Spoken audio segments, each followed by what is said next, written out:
Mic check 1 2 1 2. Hi, welcome back to the kingdom. My name is Karen Lovejoy. If you're new here, hi, welcome to the kingdom. This is the best podcast on planet Earth. You're at the right place at the right time, and you look good. How about that? Thank you. I look good. I know. I want to bring your attention to this Christopher John Rogers Old Navy collab shirt that I'm wearing. Guys, as soon as I saw this shirt, and this collaboration in general, I hit buy immediately. There are some things that I just must have. I simply must have them. So this was one of them. I have the scarf as well. I'm so sorry, audio listeners. I have to keep in mind there are some audio listeners. So audio listeners, I am wearing a bright green top that is polka dotted, brown and black, large polka dots, asymmetric, almost not the same in size, and it's part of the Christopher John Rogers and Gap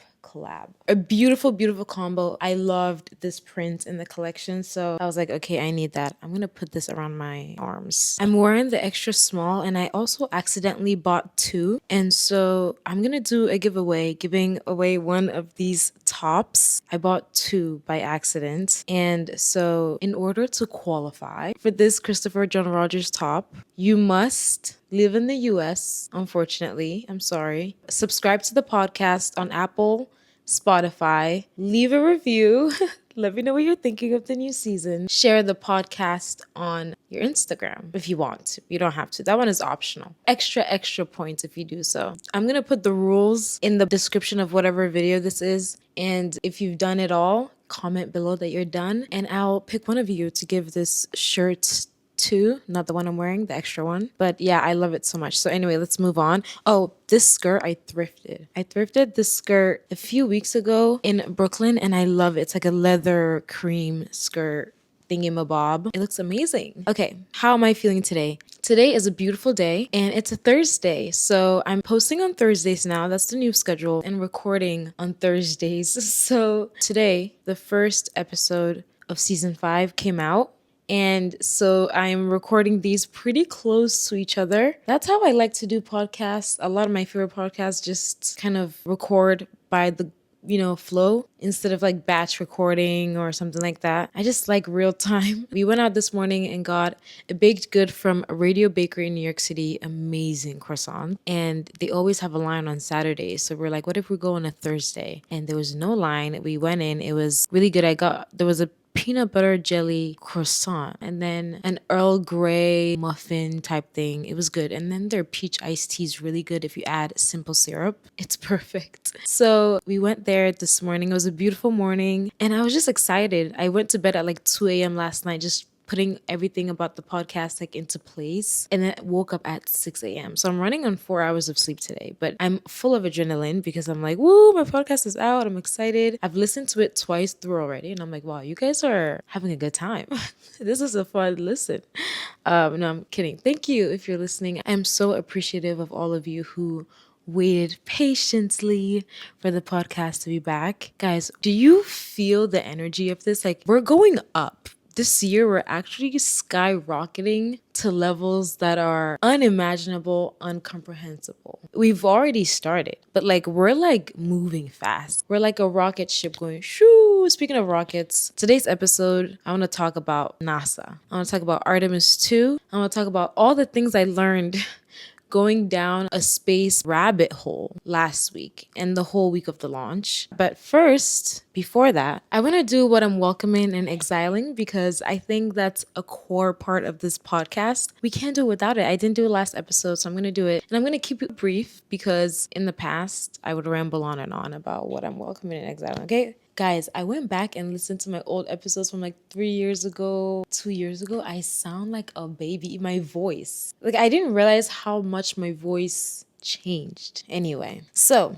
what I'm welcoming into the kingdom. And you know what? Also comment down below what you're welcoming and exiling. First, what I'm welcoming laying in bed. My body needs a lot of it. I'm done feeling guilty about it. I am going to lay in bed for as long as I want and as much as I can. And I work from my phone anyway. Why am I sitting up? The only downside to laying in bed so much is that I cannot walk a flight of stairs without being tired because I don't move my body. But I love laying in bed. And living in New York City, if I go outside, I'm clocking 10,000 steps a day minimum. So any chance I can to lay in bed, and I leave my house often, you guys. So any chance I can to lay in bed while I'm at home, I'm gonna do it. It sounds quite simple, but when you're very ambitious like me, you can't lay in bed for too long. You have to get ready, put on your Christopher John Rogers, and film your podcast. I'm welcoming Black writers. More specifically, I'm welcoming African writers. We can get into the books of it all, you know. Reading is hot, reading is sexy, reading is awesome. I'm on that bandwagon, and it started last year when my friend Ochuko, she writes a Substack called As Seen On. She reads so much, and I saw that she had read like 160 books in a year at one point, and I was like, what? People are doing that and I'm doing nothing? So last year I read almost 30 books, and then the year before that I had only read 4 books. So I really increased my reading, and I've come to love reading. There are so many books that I want to talk about and tell you guys about. We could do a whole book chat. Maybe we should do a book chat.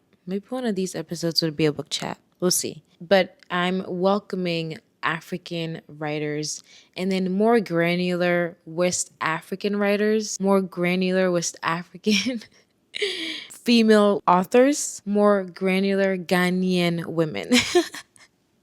So that's what I'm reading these days, and I'm loving it. I'm gonna bring my blanket back. I feel naked without it. Okay, how's this looking? Oh, the brown looks good. Right now, I'm reading Transcendent Kingdom by Ya JC, and then I'm also reading Sex Lives of African Women by Nana Darkwan Sichiama, and then I'm reading The Witch by Marie Ndiaye. All really great authors, so I'm really excited. I'm like a quarter in all of them. I'm finding it hard to move forward with any of them specifically. So I'm like reading little by little by little all of them. And I don't like to do that. I never read multiple books at once. So if I'm reading multiple books at once, there's a bad sign.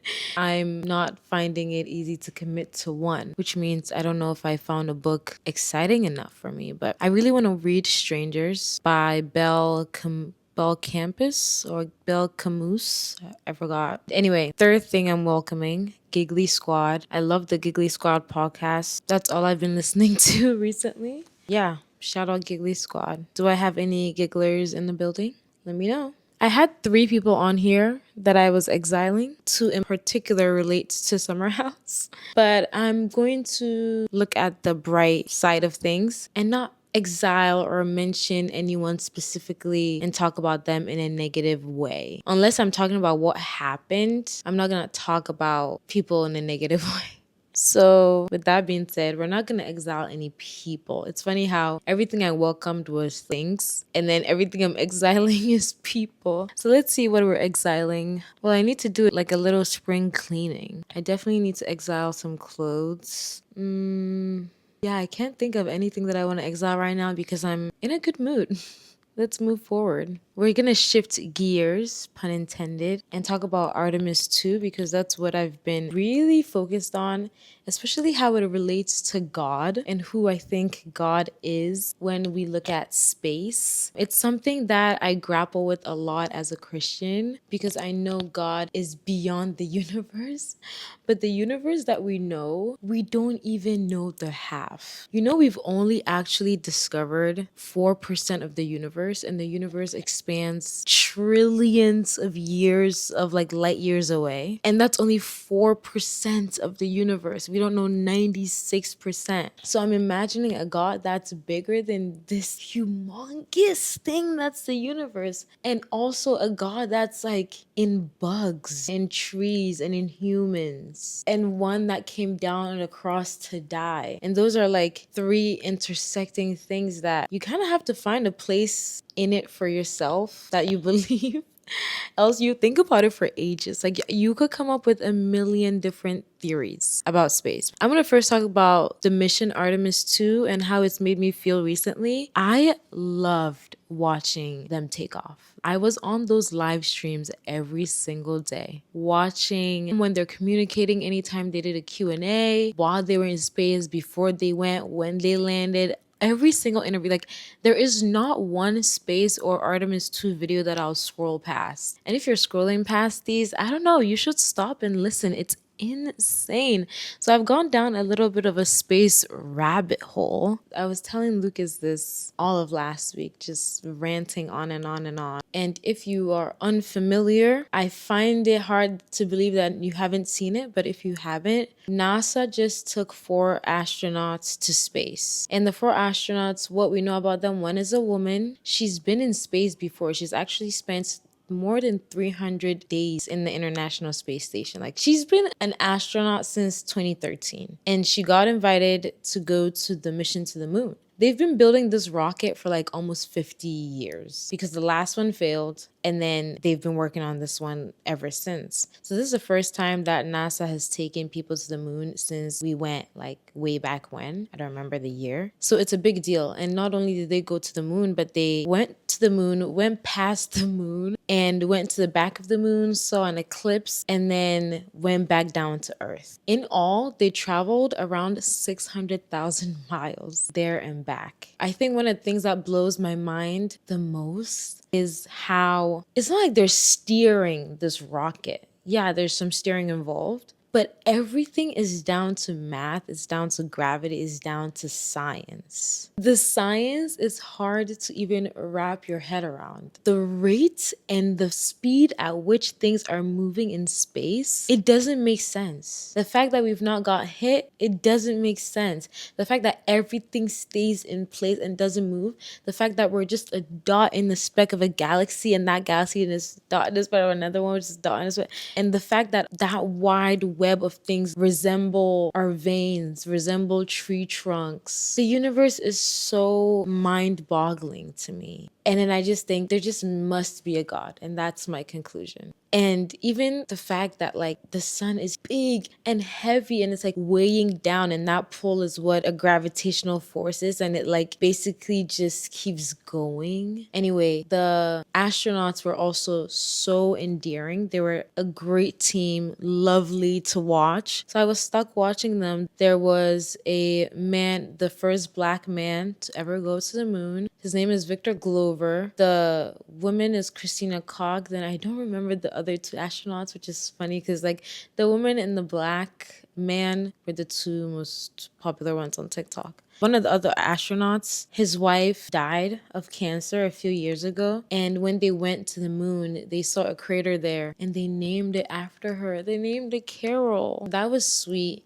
And I heard that he specifically took a walk with his daughters when he was about to go to the moon and was like, listen, if anything happens, here's where this is. Here's where this is. Like, I love you, blah, blah, blah. And what a hard thing to look at your daughters and say when you know that they just lost their mom. But you have to do this mission to make them proud, to show them that life can go on, to give them strength. It's beautiful. Like, what a sacrifice for a father to do this. I'm sure it fills him with joy. He wants to make his late wife proud. It was beautiful. And then the Black guy, his family is also gorgeous. He has like maybe 4 daughters, and they're all so pretty. I came across one of the daughters on TikTok. She's making TikToks out of it. It's so funny that we can TikTok live current moments right now. It's insane. I remember when TikTok didn't exist. The world has changed so much because of TikTok, and I don't even know if I want to go into that just yet. Let's see if I want to wrap up anything about NASA. TikTok,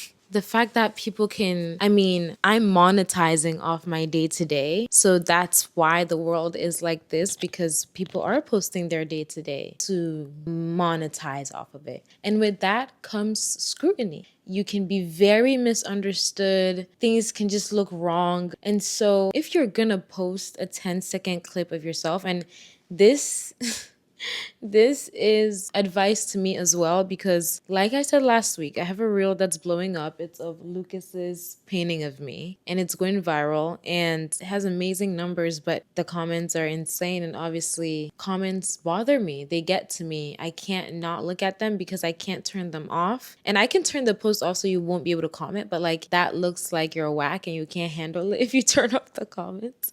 So I've just kept the comments on. And this has happened a couple times where like some something has gone super viral and it's like just not taken the right way. I've had things go viral that have been good, but a lot of them, not a lot of them, a few of them have gone viral and just totally misconstrued. And I just have to realize if I'm going to post about anything, I have to accept that people will comment on it. And I think that's my cross to bear. I have to accept that people are going to comment on it, whether it's good or bad. I need to have tough skin. Like I said, we're going up this year. We're going to unprecedented levels of stardom, me, you, and I, in this podcast. So this is just the beginning, mama. Buckle up. Buckle up. I also just realized that like there's a lot of great comments, which feel the intention of the video that I was posting. So I love those comments. You only would like be so upset at yourself if you go as far as to comment something negatively on another person. Like, listen, I see TikToks all the time that I laugh at or have a comment on. I'll send it to a friend. I'll send it to my sister. It's also never anything mean. It's usually just funny things. And that's the thing. When you're happy with your life, you're not dwelling on things that are negative. You're not finding things to be upset about. You're looking at things in a positive way. And so I have to realize that it's more about them and how they view the world and how they view the world, and nothing to do with me. And they're viewing the world in a wrong lens. There is something to be said about the comments, and I completely get that, which is also what I'm going to talk about, is like the concept of Black women. So the comments are basically like they're enraged that Lucas's parents have a painting of me and they think it looks bad. Coincidentally, there's a story that's going viral about a Black woman who died at the hands of her white partner. And all my comments are filled with something of that sentiment. And I understand the fear. I understand the anger at stories like that. And I too feel the anger of Black women just being not safe, honestly, anywhere. So I hear that. But I don't go around commenting things on people's stuff that is rude, that is derogatory, that is harsh, that is harmful. I just don't do that. And it's because I like myself and I like my life. And so I have to keep telling myself, it's not about you. It's okay. You want engagement. You want comments. You want views. You want followers. So accept what comes with it and know that you're only posting your life and things can get misunderstood, but that's all right. We keep it pushing. And if there were any validity to these concerns, I would like to think that I'm smart. Anyway, I know the world that I'm living in. I was talking to my pastor about this. I actually met up with her yesterday for coffee. And I ended up crying because like a lot of the comments were like really, really getting to me. And she was like, listen, God has put you guys together to break bonds. Even the way that his family embraces me, my family embraces him, the way that we are. Like Olandria said, it's healing the world. Like, listen, I felt her when she said it was healing the world. Y'all got on her for saying that. But like, didn't Nicolandra heal the world? It did. So my pastor was essentially saying like, you guys are breaking bonds. You're breaking strongholds. You're breaking like mental strongholds of like what a family should look like and like race should look like and all these things. And it's uncomfortable. It's like shaking people up and you just have to deal with it and just know that it's a good thing. It's a good thing for people to see love. Truly, it's a good thing because God is love. So if people see love, they see God, they see hope. And even if a few people just see hope from that video, that's enough. So yeah, my pastor was comforting me that, I was like, you know what? Yeah, you're right. Even on the topic of the kind of comments that it was, we have that story about the influencer. And then shortly after, we have a story of a man that shot and killed 8 children. He had 8 children with this lady that was trying to get a divorce from him, but they still lived in the same house. Of course, you have 8 children. Where are you going to take them? Killed all her 8 children, left her alone alive. How cruel is that? So that happens. And a creator that I watch on YouTube, her name is Stephanie, she made a video talking about these 2 headlines essentially and being like, are Black women safe anywhere? Because there are people in my comments saying that I'm in danger's way because my husband painted me and my in-laws bought it. Interjecting to say also the thing being like, oh, get out, they're gonna kill you. It's like, are you guys okay? Like, genuinely? What's going on in your life? That's scary. And then there are people that are suffering actual abuse, mental, emotional, physical, domestic abuse within relationships that are either interracial or monoracial, I guess. And Black women are dying at a disproportionate rate at the hands of domestic violence. And we're making more stories about race than the problem at hand. And it's always about race. Listen, with me, it's always about race. I get it. It's always about race. And I get it. Like, I get it. I read Homegoing by Ya JC. I was upset for a month. I get it. But Black women are not protected enough. And maybe the comments are trying to protect me. I can choose to see it that way. But I think that there are actual Black women that need protection and their voices need to be heard. And there are real life instances of physical harm and domestic abuse happening currently. Maybe let's do more about that. Let's do more about that because, as Stephanie said, I don't know if Black women are safe in any relationship. Are they? Because the stats don't show that. We just only have each other to protect ourselves. We protect each other, but then also humanity as a whole. Let's say, for example, I was in the subway or I was at the park walking around. Lucas like, it's crazy that we can all like exist and people don't do things. Like, people have a morality code and they don't just like do crazy things.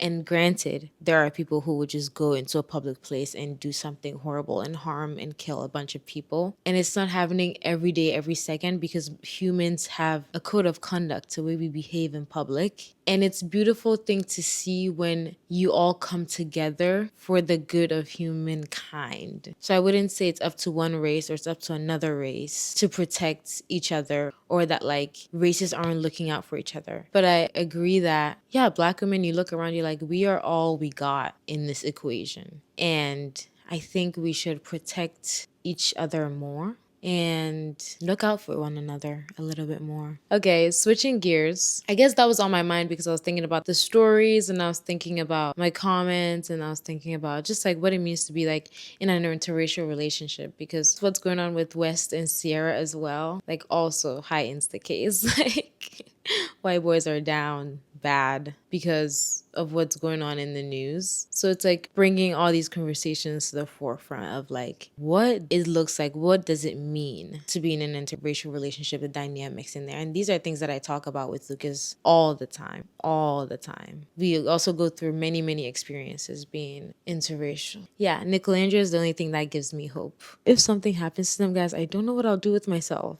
And I know nothing's going to happen to them. So honestly, guys, if you are a Nicolandria denier, I don't know if you can be around me. I just only want people who think the best and wish the best and want the best. I'm going to end the podcast here a little bit and I'm going to talk about what we have going on for this year and what I'm currently up to. So for the spring, right now, I'm deep in wedding planning. I am planning my traditional. Guys, the theme, the branding, the looks, I'm so excited for them. But we're deep in planning because it's in the fall, it's in September, and I'm gonna make more content about specific parts about the wedding if I get closer, or once I get closer. Even on TikTok, I'm sure I'll do it. I just don't know how I want to like talk about it all just yet. But even talking about it now, it's been really stressful. We thought we were gonna do the wedding in Ghana, started planning that, and then it just was too much. I couldn't do it.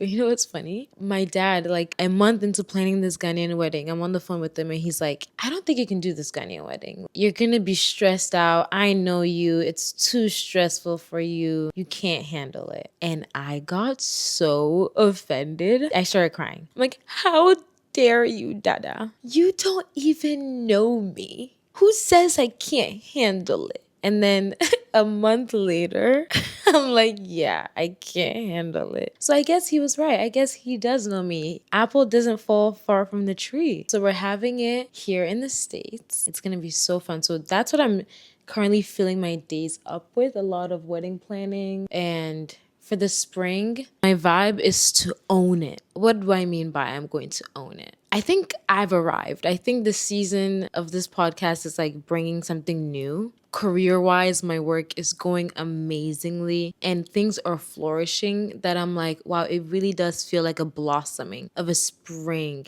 And I'm not going to shy away from it. I'm not going to feel bad. Oh, one thing I learned while I was away, actually, this was a big lesson God gave to me. He was like, Karen, you know that when you hide yourself, you are hiding me. And I was gagged because, of course, Jesus, you're so right. I've blessed you with so much. Your job, the ability to travel, your platforms, your husband's family, your skill, your creativity, your gifts, even this whole travel year. And you want to hide it because you don't want to brag. And I really got convicted of this false humility that sometimes Christians put on. And it's like, oh, nothing we do matters and we're small and we're and we must be.